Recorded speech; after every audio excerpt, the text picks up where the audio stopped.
मृत्युंजय तिवारी जी, क्यों रिहा किया आनंद मोहन को? जो हत्यारा है डीएम का, तस्वीरें दिखाइए इनको।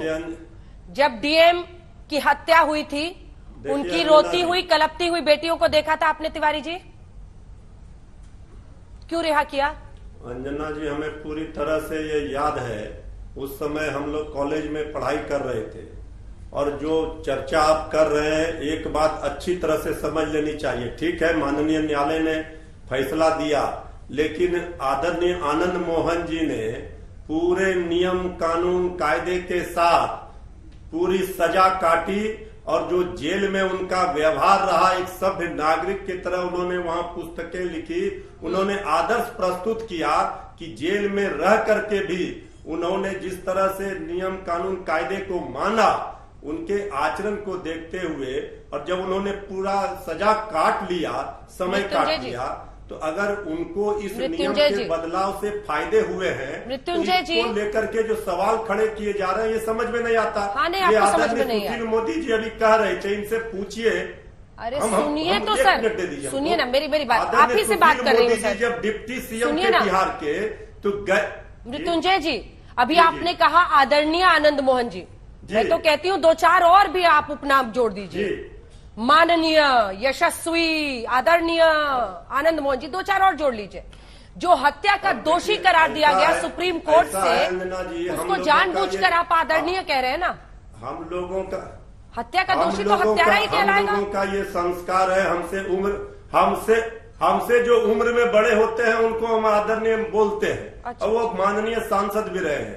अब सवाल ये उठता है कि आप उनके आचरण को, जो सजा उन्होंने काटी जेल में, उनके आचरण को भी देखिए। हर चीज में राजनीति के चश्मे से नहीं देखी जाती। आप बाहुबली कह रहे हैं, हम तो अपराध को अपराध के नजरिए से देखेंगे। ऐसा नहीं है, सिर्फ अपने जाति में नहीं, सब देखिए। अपराध को अपराध के चश्मे से देखेंगे। हमारे नेता आदरणीय सुशील मोदी जी जो सवाल खड़े कर रहे थे, यहाँ पर जब गया में पिंडदान होता है, पितरपक्ष का मेला लगता है, उस समय आदरणीय सुशील मोदी जी डिप्टी सीएम रहते हुए कह रहे थे कि अपराधियों को कम से कम पितरपक्ष के दिन छोड़ देना चाहिए, पितरपक्ष का माह है। अब आप सोचिए, वो ज्ञान दे रहे हैं।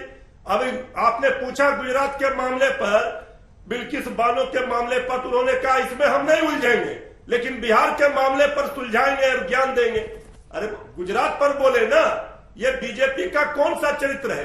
ये घटिया राजनीति बीजेपी ही कर सकती है। ये दोहरा मापदंड है, कोई कुछ कह रहा, कोई कुछ कह रहा। इतने समय तक आपने आदरणीय सुशील मोदी जी का सवाल का जवाब सुना, क्या निकला निष्कर्ष, आप ये बताइए। आप क्या कहना चाह रहे थे? फिर वही एक, कहीं पर निगाह है, कहीं पर निशाना। डर है सत्ता में नहीं आ पाएंगे, तो आप इधर की बात उधर की बात, हमारा राजपूत वोट भी खराब ना हो, हम माई समीकरण, कभी ये कभी वो। ये बीजेपी का जो रंग है, ये पता ही नहीं चल रहा है वो कहना क्या चाह रही थी। आखिर सुशील मोदी जी क्या कहना चाह रहे थे? उनसे अगर आप पूछते, आप ही ने कहा था अपराधियों से हाथ जोड़कर कि कम से कम पितरपक्ष माह में आप अपराध छोड़ दीजिए। डिप्टी सीएम थे, और आज अभी ज्ञान दे रहे हैं। मुद्दा अंजना जी, आनंद मोहन की रिहाई पर उंगली उठाने पर याद रखना पड़ेगा कि बिल्किस बानो की रिहाई कराई गई थी गुजरात में। बिल्किस बानो के आरोपियों की, बलात्कारियों, उस पर दोषियों। ऐसा है कि सुशील मोदी जी ने उस पर साफ साफ कहा कि जेल मैनुअल में ऑल्टरेशन नहीं किया गया था गुजरात में, यहां किया गया। शायद उन्होंने, सुशील मोदी जी ने अपने वक्तव्य में साफ साफ कहा था। नहीं, उन्होंने मैं कहूंगा यहाँ मुद्दा आनंद मोहन का है ही। 15.5 साल वो सजा काट चुके थे।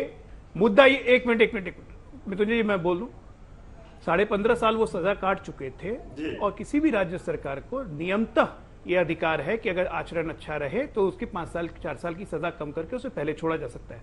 इसमें कोई आपत्ति नहीं है।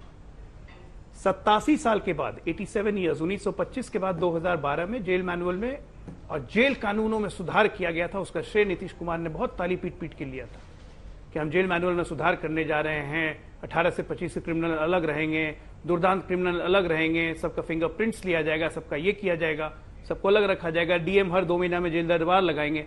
बहुत तारीफ हुई थी नेशनल लेवल पे। आज तक ने 2 दिन स्टोरी चलाई कि पहला मुख्यमंत्री जिसने पूरे जेल के नियमों को, जेल के कैदियों को भी एक इंसान समझा। बहुत अच्छी बात, तारीफ होनी भी चाहिए। ये 12 की बात है।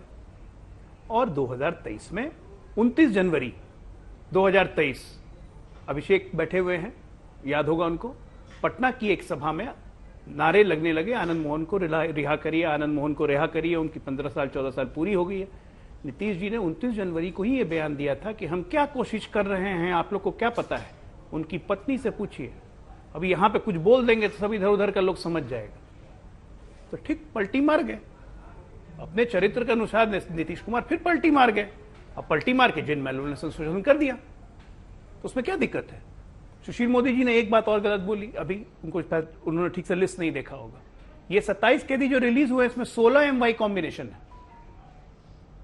बिल्कुल हर राजनीतिक दल को हक है, और नीतीश कुमार को तो ज्यादा हक है, क्योंकि पलटी मारना है। फिर से जेल मैनुअल को संशोधन कर दिया, आनंद मोहन जी निकल गए। आनंद मोहन जी तो वैसे ही 15 साल से थे, 3,500 लोग पे FIR हुई थी, 3,500 लोग पे मुकदमा हुआ था। आज भी आनंद मोहन जी के साथ कृष्णैया हत्याकांड में अभी भी बहुत लोग जेल में होंगे, उनको भी रिहा कर देते मालिक। शराबबंदी को लेकर 20,000 से ऊपर लोग अभी जेल में बंद हैं, उन पे भी थोड़ा ध्यान कर लीजिए, जेल में जगह नहीं रखने की। ये मानवीय मुद्दों पे नीतीश कुमार जी खत्म हो गए, वो पलटी मार चुके हैं। आज ये जिक्र करना पहली बात कि आनंद मोहन जी पे इस हत्या के मुकदमे के अलावा जब भी एक दबंग बाहुबली राजनीतिज्ञ माने जाते थे, लेकिन कोई क्रिमिनल नहीं थे, सांसद रह चुके हैं, 3 बार MLA रह चुके हैं। 1974 के आंदोलन से लालू, नीतीश, आनंद मोहन, ये सुशील मोदी, ये सब एक पौध के निकले हुए हैं, इसलिए आपस में संबंध भी बहुत अच्छा है। आनंद मोहन जी की राजनीतिक जीवन जब 1990 में फोकस में आए, बिहार पीपुल्स पार्टी बनी, तो वो लालू जी के विरोध में था, NDA के साथ में थे। ठीक कहा सुशील मोदी जी ने कि 2000 में लड़े हैं साथ में, बीपापा का विलय हुआ समता पार्टी में, जदयू जब बना, तो ये सब अपने अपनी जगह पर है।